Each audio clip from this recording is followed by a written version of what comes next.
Well, hello. It's Friday and it's that time again. We are on the Journey podcast live. And today we actually are talking pizza. But there's a lot more to it than that, of course. That's a bit of clickbait just to get people a little bit interested. But we are talking pizza. And today I'm going to be talking to John Wright. And John's going to be telling us in a minute about who he is and what he does and his background and such like. So I'm just going to play the quick intro as I do. And of course, just to allow the millions of people around the world to come in. Yeah. Do you know, one day, John, I'll say that and it'll be true. But I think we're away off that just now. So let's crack on.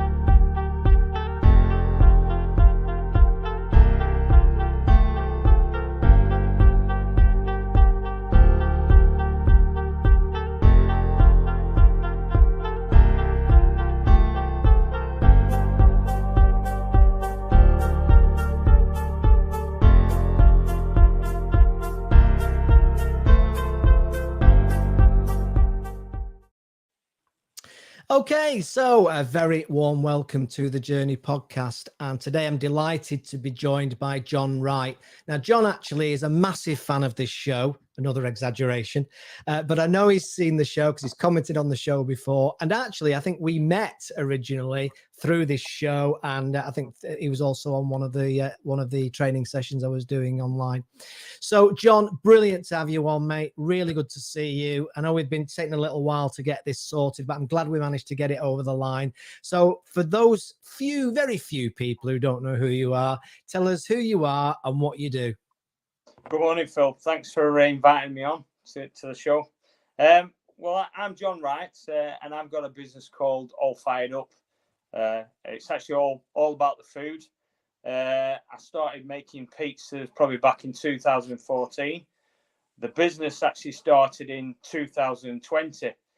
Probably the hardest time to probably start a business with this COVID, and it went into lockdown just as I started to begin. So, but I'm here to tell the story.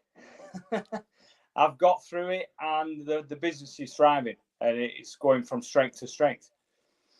Absolutely brilliant. So, was it just coincidence that it happened at the time as COVID kicked in, or was there a certain deliberate strategy for starting it when you started it?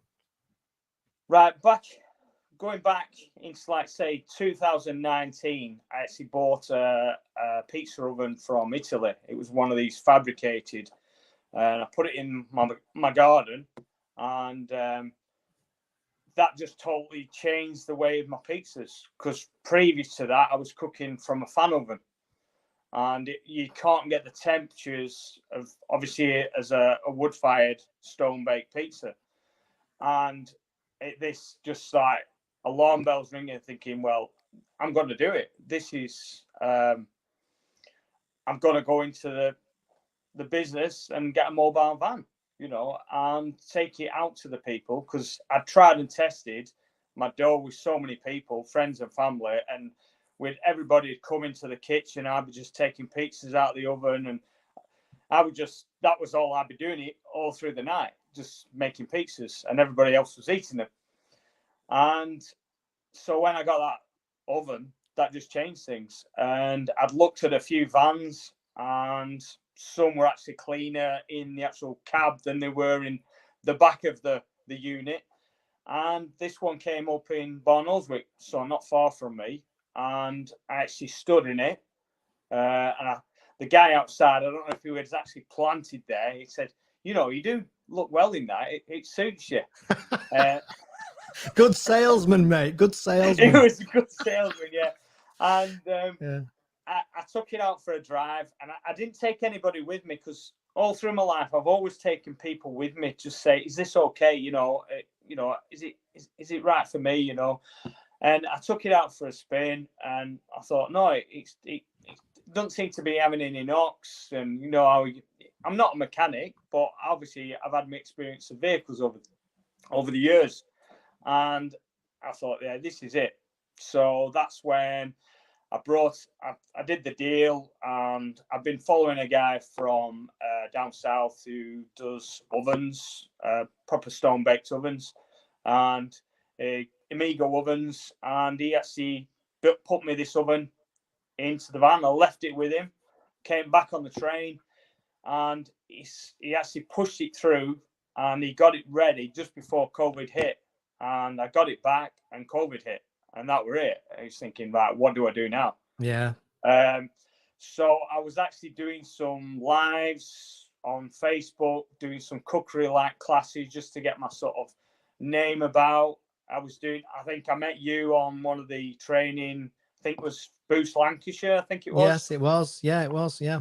And you were saying, oh, yeah, the things you could do with your business and get it out there. And you've just got to use your imagination. And, you know, I've had to learn so many things, like obviously social media. I'm not a really technique person, you know, going into that, but I've managed to pick it up, and it just comes off the cuff now. You know what I mean? It's So you're living proof, actually, in reality, because I come across people all the time that will say things like, oh, look, Phil, you don't understand. I never grew up with this stuff, or I've never been into this stuff, or it's never interested me. I suppose you're living proof that when you put your mind to it, you can learn pretty much anything, I guess, if it's important enough.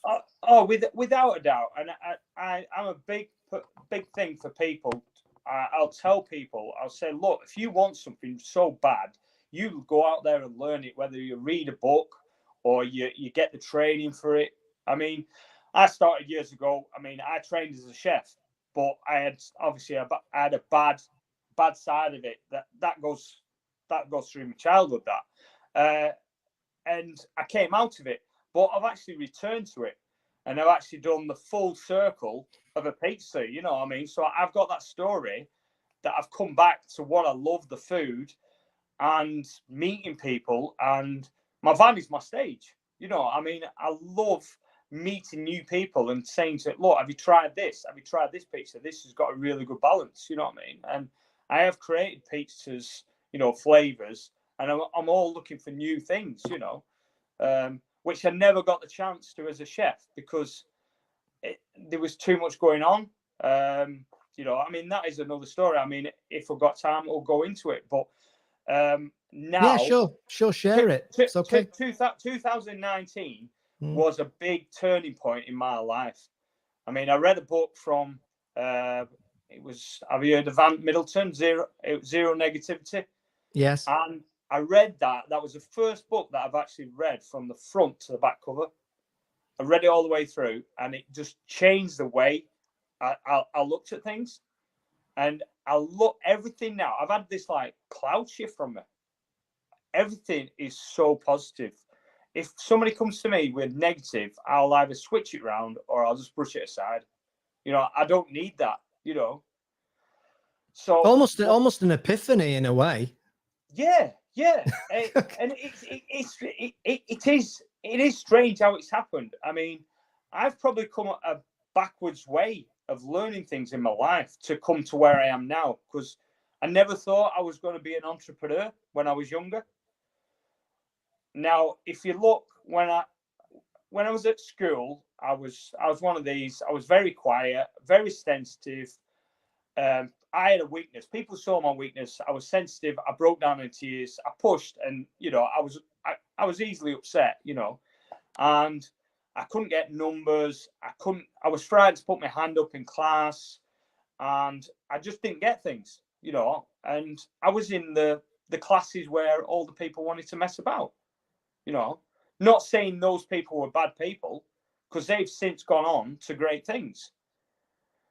And I was being bullied by these people, and because they saw me as an easy target, and they, you know, they wanted to be in that group and look good. And I'd come home from school. I remember running home. I lived in Manchester. That's where I was born. And I ran home from home, and it was when Yorkshire Ripper was going about. and they drummed in. He said, he's after you. And I remember running through the fields as fast as I can over the fence. I was straight home. I closed the door behind, and my heart was beating that quick, you know. But my home was that was my place. That was my sort of safe place. Yeah. I'd go home, I'd watch TV. That's it. Tea time. My mum would speak to me in the morning, say, have you done your homework? And she knew very well I hadn't done my homework. You know what I mean? I was last minute. You know, I never got it. The comics, I'd see the pictures, I never read. You know what I mean? And so all through my life, my holidays was my place of I could be who I wanted to be because nobody knew me. So I made friends like no problem. My dad he always used to laugh because he'd be putting the tent up and he said, look, John's made 5 or 6 friends just like that. You know what I mean? And he'd chuckle about it, you know. And so, yeah, I'd have that safe haven there. And then that'd be every year we'd go to Wales, camping, usual family holiday. And then we had a place in the Lake District, a static caravan on his own land. And that was another safe haven. It was a middle of nowhere. I played in the river, climbed trees, you know, that kind of thing. But coming back to it, you're back to all this, the same thing. You know what I mean? Yeah. But I've come out of it, you know, and it's taken, this is how long it has taken me to get out of all this stuff that's happened in my past well, I was 50 last, and it's taken that long, you know, and people don't realize nothing in life is perfect. And I used to carry that for, you know, this thing about being perfect and how things have got to, you know, be perfect. There's no perfect pizza. There's no perfect person. You know, we've all got something, you know, we've all got something to give in life. You know, we all can learn from each other. I'm all for inspiring the young. You know what I mean? Yeah, I mean, your story is truly inspirational. I mean, the first thing I would say is that you know, the fact that you're prepared to share that difficult time so candidly is impressive straight off the bat. And I would imagine that that's not just inspiring just for people generally to listen to, but that must be very, very inspiring to a youngster who's back where you were then. And let's be honest, there seems to be a lot more youngsters in that place where you were nowadays, especially with social media and judgment and the way that kids can be and such like. Do you have you thought about doing more work with younger people, helping them to get through these tough times? Yeah, I have actually done some work with the local youth group, the SEAG, which is a local youth group that started up a few years ago through some councillors, Sarah Coburn-Price and David Coburn-Price, and there's quite a few others. And they've just managed to get a building now to bring the youth to, and they're going to be doing groups. But before they got that building, I was doing like a 3-week course on learning to make pizzas. And then the final week, just to keep their interest, I had a crepe machine. So we were making crepes on this crepe machine. So, they love that, you know what I mean? It's so it's good to give back. But also, I'm involved with the Anderson Centre over in Bolton, the outdoor centre there. And I actually met up with a guy called Sam Smith, his friend was actually on one of the courses. I can't remember his name now. And he was part of Offers for Locals. And he's helped me with my business, getting out into Google land. And we've really connected because he's got a really big story about his past of being on the streets in Bolton and how he's got to where he is, because he's got a massive story, you know. And we've connected really well. And he's starting with this Youth Potential now, which is connected with the Anderson Centre. And we're trying to get money together now. I think we're trying to raise about 10,000 to actually put an 8-week course together for these kids and to get these life skills and get them out into work. because Sam actually was one of these that set up a business cleaning cars, and he set it up to a garage, and he was bringing kids off the street to, work with him. So, I connect with him. I totally agree that kids need that chance that wouldn't normally get that chance, Yeah, no, absolutely. And you've lived it. You're not just talking about it on a stage based on a book that you've read. You've actually lived it.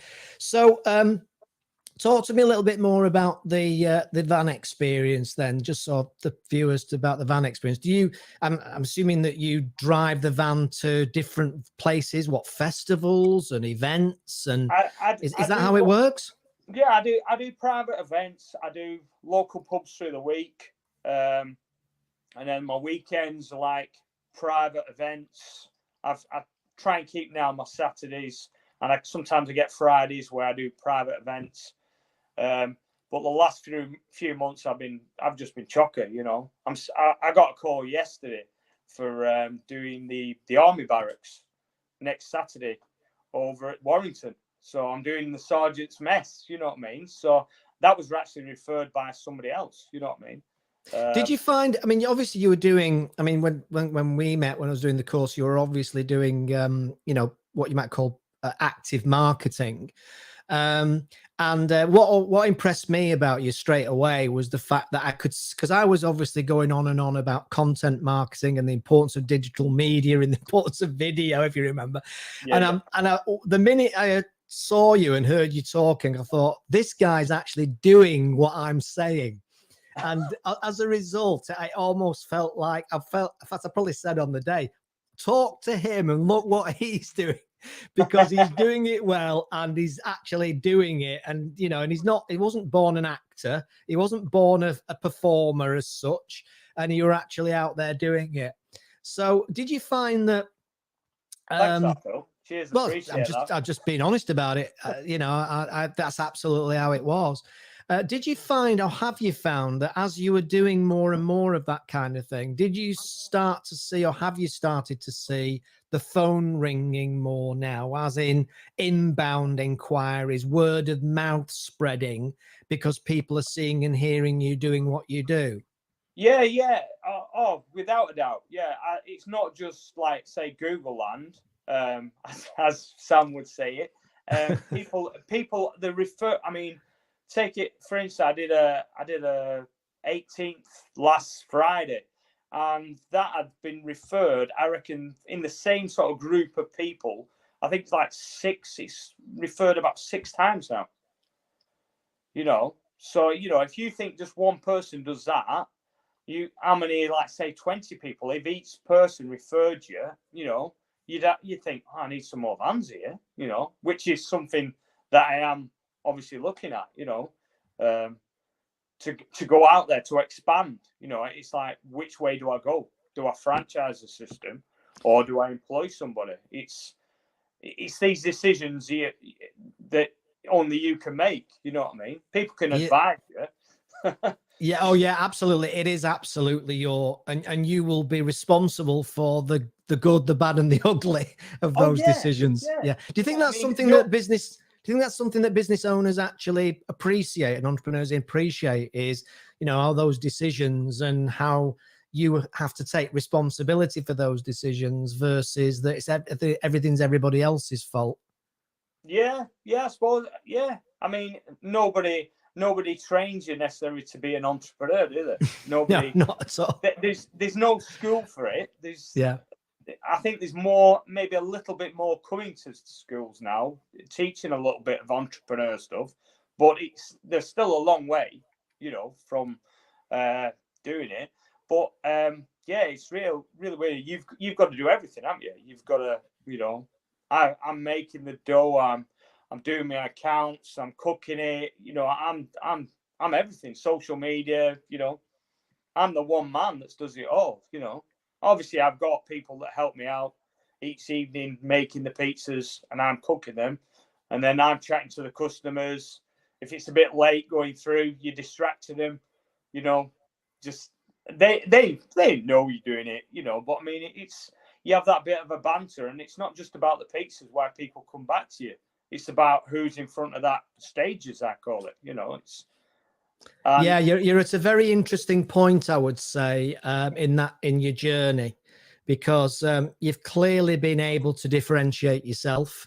You've clearly used not in the cynical sense, but as an observer, you've clearly used your natural likability as well. You've actually grasped the modern age and utilized, videos and podcasts and all the rest of it to actually get out there and be seen and heard. The interesting thing now is how, as you say, is how do you scale that? And that brings in a whole heap of more problems, doesn't it? Well, the last, I think, year and a half now, I met a guy called Jack Knowles, and he's an entrepreneur like myself. He's got a few businesses, and we've connected. And you know, when you bounce off ideas from each other, and you think, well, this is a good sort of relationship. And we're actually we're ready to launch a new energy drink to market. So I mean, food and drink does work well together. And he approached me probably about a year ago on this now. He says, "Look, this is what I want to do, and do you want to be a part of it?" And I was quite taken back because nobody's really approached me like this before to be a part of their business, and I actually did thank him. I said, look, I'm privileged. You know what I mean? I don't, I'm not one of these that I just want the money. I want to help somebody grow a business, and be a part of it, because I think maybe they've seen what I'm about, my business. And so, yeah, we're bringing this energy drink out, which is a natural energy drink. No, zero sugar, 12 calories. It's called Rooted, and we're going to plant a tree for every can that we sell. So we've got a company to plant trees. So it's sustainability. It's got a good vibe about it. And so this is being launched on the 16th of, it's going into production on the 16th of September. But off that, we're getting a few other ideas coming off it, which is something that I wanted to do, which would be always good to have a bar alongside a pizza van. So we're actually setting up a trailer, and we're going to have a cocktail bar alongside the pizzas. Brilliant. So you've got it all in one. You can have the full package. So we're actually calling this the Happy Trailer. So you've got that feel good vibe. You've got the pizzas, and if people are waiting for the pizzas, they can grab themselves a drink. You know what I mean? So yeah, we're going to promote it all in one. So I've got a question here actually for you from somebody called Toon, Toon. A great name that is. Better than Phil and John, isn't it? Really. So Toon says, if you knew what you knew now back then, would you still have done it? If I knew what I knew then, yeah, would I still do it? I know what she's getting at. It's almost like, if you now knew what you know now, would you still have gone on the journey? Yes, that but you've just been I on? look at it now, right? Now this is going back to my probably childhood, probably my schooling, where I was bullied, and I was never given that chance or whatever. And if I don't know, I've come backwards, and it's really weird. I've learned a lot through my life because I've worked for people all through my life, and I've had a few businesses. So I would still probably do it this way I've done it, because I think it's like the saying in a business: if you're the cleaner of that business and you work your way up to the management, you know everything about that business. Yes, So exactly. if I was to tell you, I started as a chef, then I moved out of being a chef and I became a gardener. Then I moved out of that and actually started working in a factory. And then I moved out of that and I've done chauffeuring, I've done site surveying, I've done building. To me, all these things that I've done in my life, which hopefully at the end of it, I'm going to make a book on this. I keep saying this. Yeah. Has made me who I am today. It may have taken me to 50 to sort of get rid of everything, but I'm a new man. I don't feel 50. You don't look it, to be fair. I don't look it. And you know the secret? The secret is not an apple a day. It's a laugh a day. It's a smile a day. Laugh at yourself in a mirror. That's it. You know. And so do you try and bring? So do you try and bring when you're doing what you do in the van? Do you try and bring some kind of humour to and entertainment to proceedings to customers and that kind of thing? Some theatre. Yeah, of course I do. Yeah, because I do see people a bit miserable and stuff. And I think, what's up? How's your day gone? You know, and this, all this happened. I said, well, it's going to change. You know what I mean? Your look's going to change. You've met me. You know what I mean? You're going to have a wonderful pizza. Have you had one of these pizzas before? No. Right. You're going to come back again. And they look at me and say, look, you will never taste a pizza like this. You know, and I believe my products. I know how good, you know, I'm not saying perfection because I'm taking that away because that's ruined my life. Perfection has ruined my life. And nothing is perfect, you know. So, yeah, I do believe in my products. And I believe that any business that I probably could get involved in, I could make a success, you know. But I've got to watch as well that I don't do too much. Because back in 2005, they actually diagnosed me with bipolar. And I was on a very high. I was very high. I was very motivated. I was rapid talking. Some people would say I was drunk. I was on drugs. I wasn't on either of them. I was not sleeping. My brother actually rescued me I was out in Ireland. Was it 2005? And there were so many things going on, and I was taking so much on. A bit like I suppose you're going on to a meltdown type of thing. And somebody noticed me out there and saying, this guy's not right. And it's where I was staying at this B&B, and she were a nurse. And she must have contacted my brother and said, look, he's not right. I've seen this before. And I ended up losing my phone, my bank card, and things just escalated. So he was my saviour, and he actually got me back from, I didn't have a flight back. I didn't have any money. I'd spent it all. And he was my saviour. My younger brother, he got me back from there. He Googled it, which is not always a good thing for an illness, but it came up. You know, doctors always say, don't Google an illness. But he must have studied it, and he looks at it, says it's bipolar, and it took a bit of convincing. And that's when I went into this downward spiral. And I had a house, and I locked myself away. I didn't want to see anybody. And I was in this really bad depression then. And is it a kind of, I guess, I suppose nowadays they would probably call it burnout, would you say? I know it's obviously maybe. I mean, called it, did they call it manic depression before? I think that's wasn't it? Yeah, was. I mean, Winston Churchill had the black dog, didn't he? I think he was bipolar.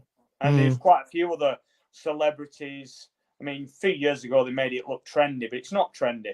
You know, I think mine's citing bipolar 2, which is more of a high than lows, where bipolar 1 is more lows, more depressive. I am on medication to stabilize my mood.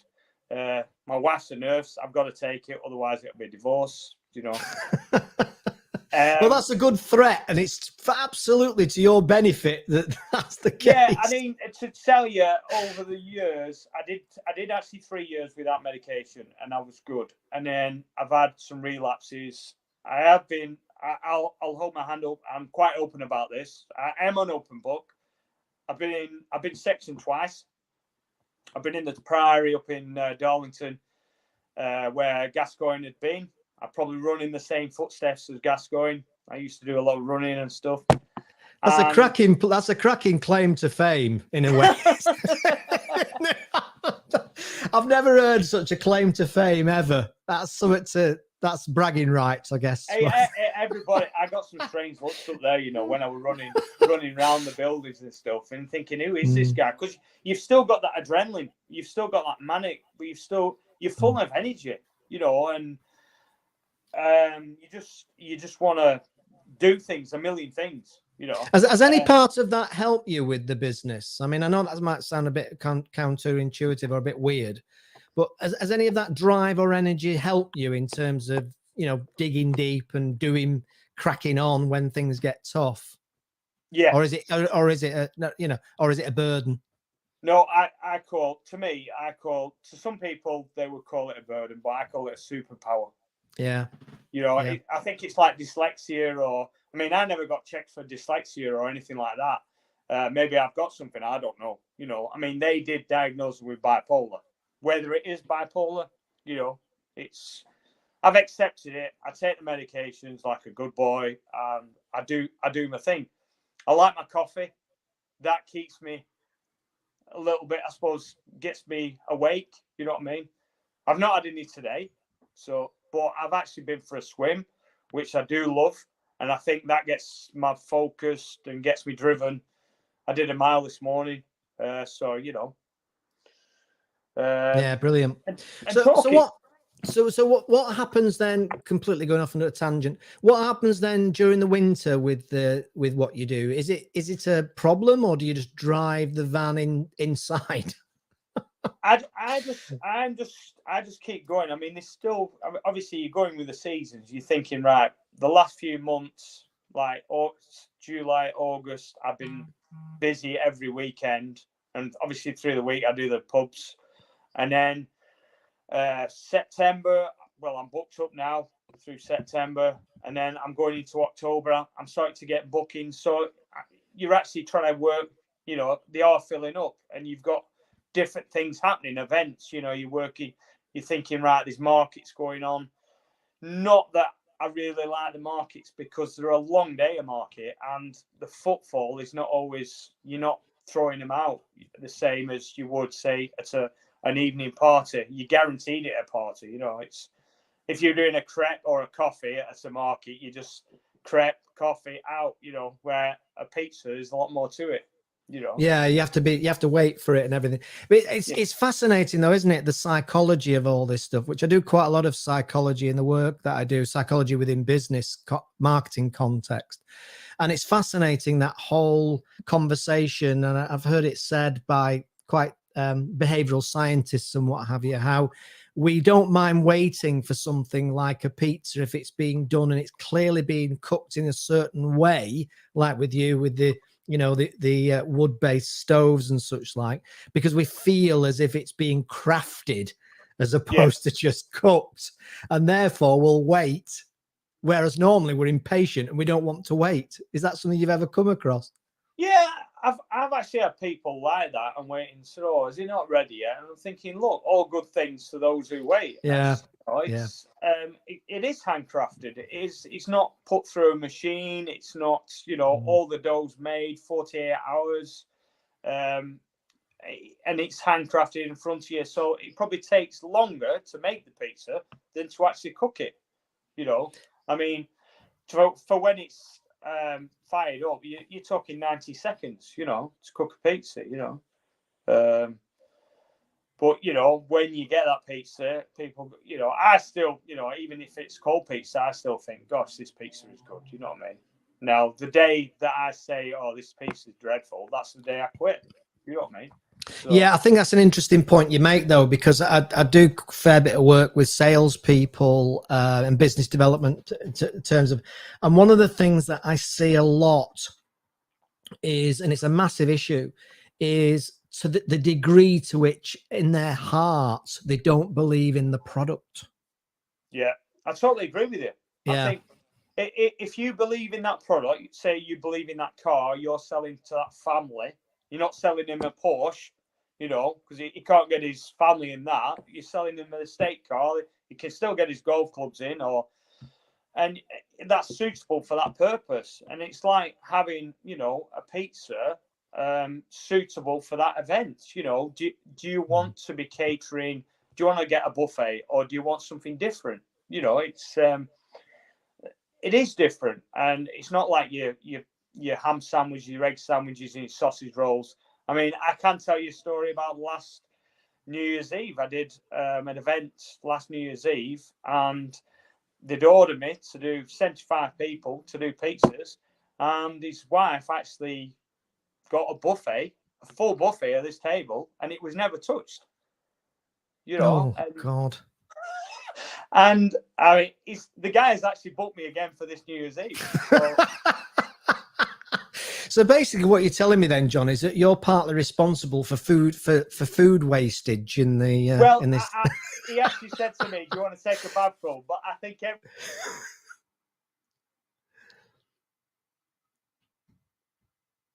Oh, we've lost him. Oh, there he is. Lost you there for a minute, John. You're on mute.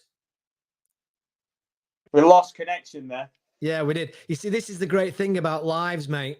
There's nowhere to hide. It's like 6 o'clock news. It's like 6 o'clock. There's nowhere to hide. That was actually Sam Smith trying to get through. And now, Sam Smith, if you get to talk to somebody, I put him on your list to hit. He's a really good guy, and he can tell you some stories. And he's got a big story to tell. He wants to get out there. So, and we don't mean the singer, of course. No, not the singer, Sam Smith. He must have to say that all the time now. I'm Sam Smith. No, I'm not the singer. Yeah, no, I mean, that's absolutely fascinating. It would probably be remiss of me not to just mention, because I'm recording this just at the early September 2022. And it'd probably be remiss of me not to just ask you about what is obviously a cost of living crisis that is all over the place at the moment. What's your kind of experience been yet so far in terms of the increase in costs of running the business? Yeah, things have obviously gone up dramatically. Cheese is probably one of the biggest increases. That's gone up quite a considerable amount. Wood timber that's going up through the roof. It's and now with it coming to winter, I think a lot more people are going to be putting wood burners in, because they're not going to be paying for gas or electric. So I think they're going to put wood up. So I think that's going to affect me as well. Yeah. There was an increase at the beginning of the year, and I think there's going to be another increase to the end.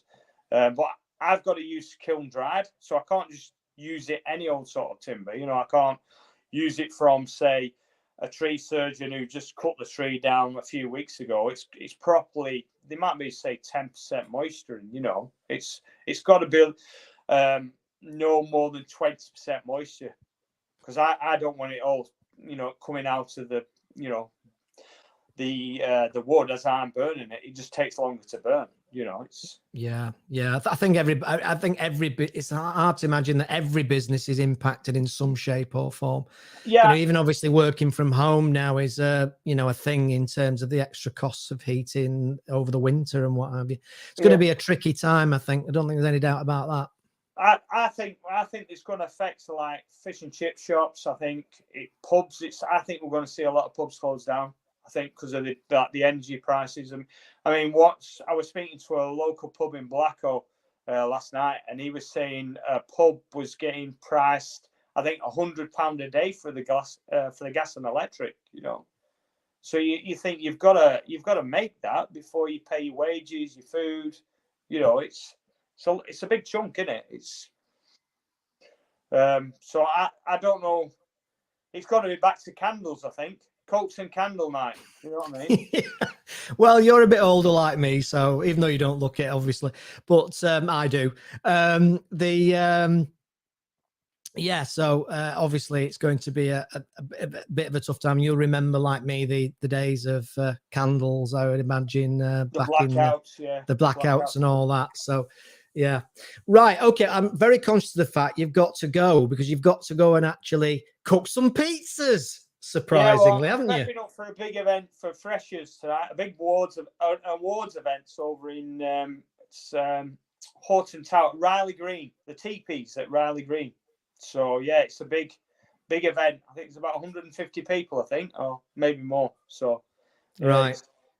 But all the dough is ready. It's been 48 hours plus. You know what I mean? So it's all got the blankets on. They're nice and they're not that warm. I don't want them rising yet, so they're in the fridge. So right. Well, the problem now, of course, is that talking about your wonderful pizzas means I've suddenly got very hungry in the last half an hour. So when you got to come and see me, Phil? Yeah, I'm going to actually. And funnily enough, I did actually make a note, and I thought I'm going to have to go and see him. And what I'll do is I'll bring the kit, and I'll do another kind of session with you, but I'll do it up close and personal with you. So whereabouts are you based? You're based in Lancashire, aren't you? Yeah, I'm in Colne. Yeah, Colne, Lancashire. Yeah. Well, we'll organise that. I'd really love to do that, and also I'm doing as I think I've told you, I'm doing a tour around the UK. I'd love it to be, well, no, I wouldn't love it to be around the UK. I'm doing a tour around the Northwest with the kit, doing interviews and meeting people and such like podcasts. So, and you've kindly volunteered to be involved in that. So I'll make sure that that happens as well over the next few months. Yeah, great. No, John, it's been an absolute delight. I've really enjoyed talking to you, as I knew I would. And thank you for carrying the flag for multimedia, digital media. It's great to see people doing it and getting success from it, obviously, in the real world. And, all the very, very best for the future and your ambitions and obviously the energy drink. And, when you get the Ferrari, I'm expecting a ride in it. That's all I can say, really. It won't change me, mate. It won't change me. I know.